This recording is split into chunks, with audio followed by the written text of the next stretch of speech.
Hey guys, how's it going? Yeah, good. Just want body on video. Yeah, Recording as well. that's great. That way everyone's got their own record of it and there's no confusion about who said what or whatever. It's just a friendly visit, not in any trouble or anything, but we just had some reports in relation to some videos you posted and some visits to Susan Tebbleman's office. In relation Yeah, I went to my local member's office to complain about, I don't think she's taking a strong enough stance on the issue of genocide. Mm-hmm. You know, it's in the Labor Party's charter or whatever, their annual conference. They're meant to be supporting human rights and they're meant to be giving, you know, pardon me, I have a hard time not swearing when I talk about this stuff. You can swear, that's fine. Well, I don't know. I've got in trouble with the cops before for swearing, so... No, we're on your property here, that's yeah. As long as you're not yelling in the street, that's probably Yeah, well, just to be clear, I'm not giving you any permission to go inside my house, and yeah, I don't want to do that. I just while we're discussing where we are or whatever, yeah. So I mean, what's up? What do you guys? It was just a chat, obviously, just in relation to that. Like I said, just a friendly conversation that we just don't want you to... Are you guys carrying weapons? All police. Yeah, exactly. So two armed officers are coming to my house to have a friendly conversation. All police officers are armed. Yeah, I know. Well, I mean, yeah. Like, yes. That's right. That's right. That's what cops are, the enforcement arm of the state. So any interaction with the police officer is inherently a little bit hostile, you know? Yeah, sure. Narrating your video, can I at least let you know what Yeah, sure. It's in relation to obviously visiting staff members that for Susan Tebbleman's office and making sure that you're not making any threats towards them. Well, who did I threaten and what did I say? So there's not been a report yet of any threats, but there have been reports and videos online of you speaking harshly, I suppose, to staff members and causing fear for those members. So we're just letting you know not to maybe... Well, I'm experiencing fear. I'm experiencing fear that we're losing the human rights norms and that our future's not safe and that the political machine is kind of ground to a halt, you know, and that if there's not some insertion of urgency and emotion and sort of moral righteousness, if I dare be so grandiose as to say that we should actually, you know, give a shit about human rights and that maybe getting upset and emotional is it, what's his name? Is it Brian or something? What was his name? The bloke that I actually sat down with and had a conversation with. Okay. Well, there was only one person that I've actually spoken to in person at the office. And he asked me to leave before I raised my voice. Right? Because he said, I brought up what was going on. He said, I'm just an employee. And I said, well, I've forgotten his name now, but I said, well, mate, what would it take for you to quit this job? What would be something that the Labor Party was sort of participating in or co-signing that would be too much for you?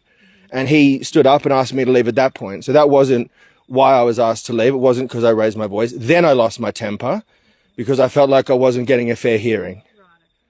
Right? So, and I do have that video. I posted it online and then people said, Austin, you should take it down because you look like a lunatic in it. And I mean, like, I guess that's the risk you take when you actually try and give a shit, isn't it? It's a very cynical world and you try and give a shit and you look like a lunatic and you get the cops called on you. Right? Yeah. So it's just obviously as a citizen, you're well within your rights to reach out to your local member. The only issue that it's going to be where police get involved is if you start to make threats. Well, I haven't made any threats. Great, and we just don't want you to in the future. Okay, that's all. Well, you know, like the comments, or you said the comments were being made that you appear as a lunatic on the video. Yeah, just because my voice is really loud, and well, I mean, if you put yourself in their shoes, and you're there in person, and they're seeing you in person, if you're getting angry or whatever, how they might take that. They might take it the wrong way that you're trying to intimidate them or harm them. That's all it is. Well, you know, I've never used violence. I've never initiated violence against anyone ever in my life. Yeah. And I have no intention of ever being violent, of ever initiating violence. I will defend myself. I'll defend my family. But I am not a violent person and no one has any reason to think that I would be violent. I'm upset about violence. Yeah. You know, I mean, you know, 50 people at least have been sort of murdered in the last 24 hours. And that's been this sort of ongoing... I've been calling Susan's office pretty much every day. Well, I've been calling her office every day and emailing every day since the ceasefire was broken. Okay. Right? Because we had a moment where it looked like, and it's just outrageous that where the bombing is going on constantly. Mm-hmm. Right? that's against the law, and Australia has signed international treaties, and the legitimacy of the law depends on it actually, being followed in some consistent way. So that you guys being able to do your job and expect everybody here to follow the law and drive on the left-hand side of the road and all of that relies on the fact that the Prime Minister is going to do his job and Susan Templeman's going to do hers, and they're all obliged to speak out and act to prevent genocide from happening, and genocide's happening in the Middle East right now. So that's what's going on, and I think my emotions about it are quite appropriate. Okay. The only issue that you might have as well is if you are emailing people every day and telephoning them every day.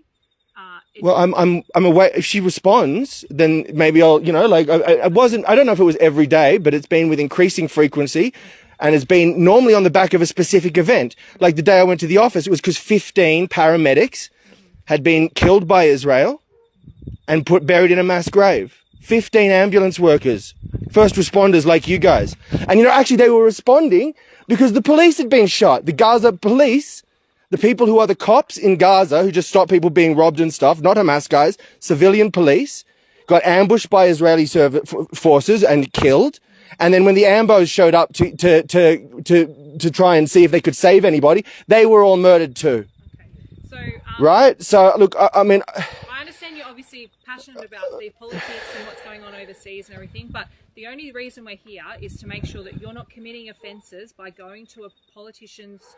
I can go to a politician's member's office and I can stand outside and I can talk to people. Let me finish. You're well within your rights to go there, but if you threaten anybody or you're threatening... I haven't threatened anybody and I'm not going to threaten anybody. If you're threatening in your behaviour by getting in people's face and intimidating them, that is an issue and that is a criminal offence that we would have to be involved in.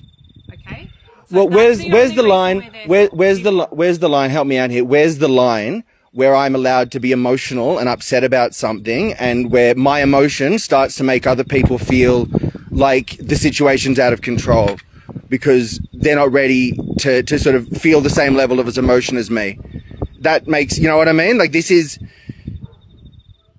I don't know. You don't know? What are you asking? Well, what's the boundary where there's this sort of... I understand that like there's a phrase from... Where you are now would be, I think, is acceptable. But if you're going, well, this is. Hang on. Well, look, this is on. And if you watch this video, hold on. Yeah. I'll sound really loud because I'm holding the camera. Hold on, please let me just. Yeah, it's about me holding the. You're asking where the line is. But if you're going to start going making threats, you're going to cause people. I haven't threatened anybody. I'm not saying you have, but I'm saying. Every time you say it, I'm going to remind you that I haven't. Oh, I'm not saying you have.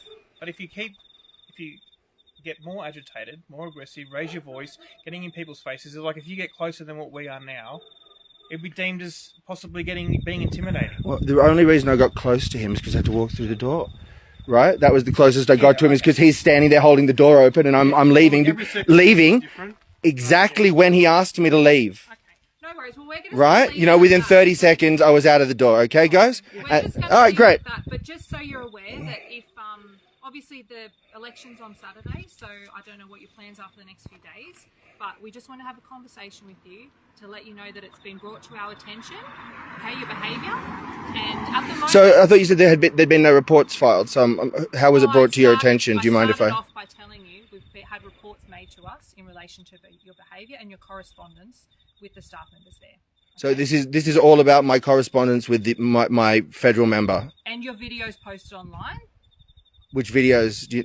There's Instagram video. Yeah, I just posted a song as well on Instagram. You guys check it out. I actually watched it. Yeah. Which one?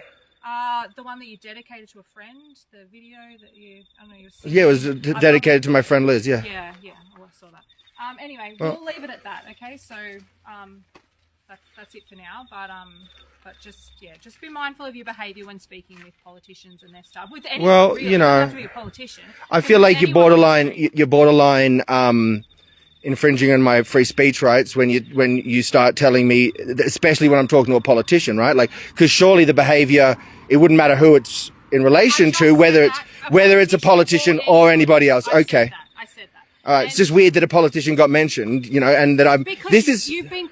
You're now raising your voice. You're now raising your voice. Because you're taking everything. Sorry, what was your first name? I can't. Your badge. My name is Evans, Senior Constable Evans. So you've got your little I don't want you to ticket. film my badge. That's because I don't want you to cut and edit. I'm not going to edit anything. This is all live. This is already streaming. Okay. So yeah. Perfect. So your little thing covers your first name. So I have to call you Sergeant Evans.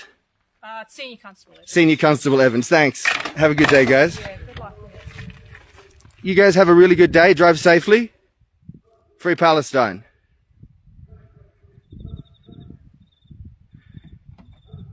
Law and order, right?